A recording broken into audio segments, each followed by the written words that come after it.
Welcome to আর রান্নাঘর। বন্ধুরা, আজকের রেসিপি ধনেপাতার চাটনি। এই শীতকালের সিজনে ধনেপাতার চাটনি খেতে খুবই ভালো লাগে। স্কুল থেকে আসার সময় এক মাসি আমাকে 10 টাকার অনেকটা ধনেপাতা দিয়েছে। তো ভাবলাম তাহলে এই ধনেপাতা এতটা একসাথে তো অনেক দিন ধরে রাখা যাবে না, তো কিছুটা ধনেপাতার চাটনি করা যাক। তো সেই জন্যই ধনেপাতার চাটনি করা হলো। চলুন দেখি কিভাবে করলাম।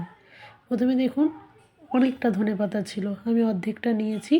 ধনেপাতাগুলো একটু বড় বড় ছিল, সেই জন্য একটু বেছে নিলাম, মানে ভালো ভালো পাতাগুলো একটু কেটে কেটে নিলাম। আর ডাঁটাগুলো একটু মোটা মোটা ছিল, সেই ডাঁটাগুলো থেকে ধনেপাতাগুলো একটু বেছে নিলাম, নাহলে ডাঁটাটা অনেক শক্ত, অসুবিধা হবে বাড়তে।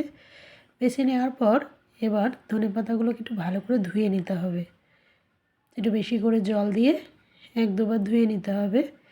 ধুয়ে নিয়ে এরপর আমি আজকে শিলপাটায় ধনেপাতা করব, ধনেপাতার চাটনি।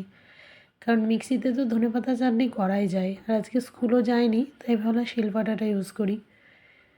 কয়েক দানা রসুন নিলাম, রসুনের খোসাগুলো একটু ছাড়িয়ে নিতে হবে।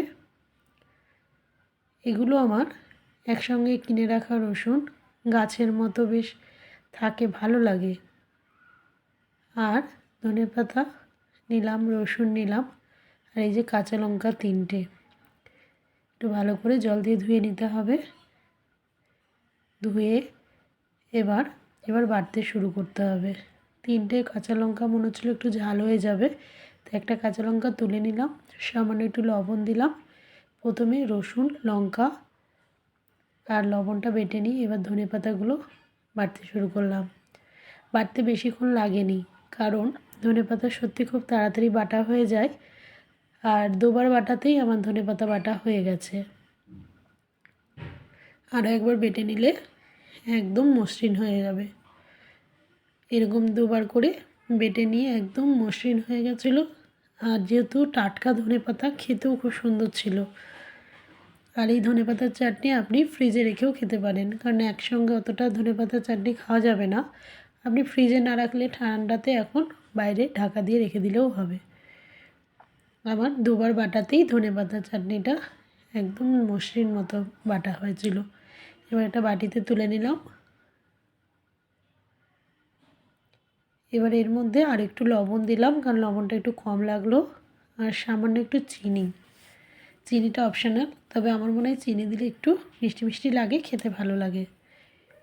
এরপর দেব লেবুর রস। এই লেবুটা আমার গাছে, বাড়ির ছাদের গাছে লেবু হয়েছে অনেকগুলো, সেই লেবু নিয়ে এলাম পেড়ে, সেই লেবু আমি দিয়েছি ধনেপাতার চাটনিতে। আর তার সঙ্গে দিয়ে দেবো 1 চামচ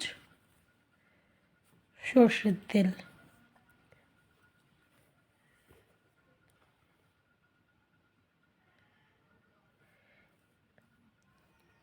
সর্ষের তেল দেওয়ার পর এবার একটু ভালো করে মিক্সড করে নেব।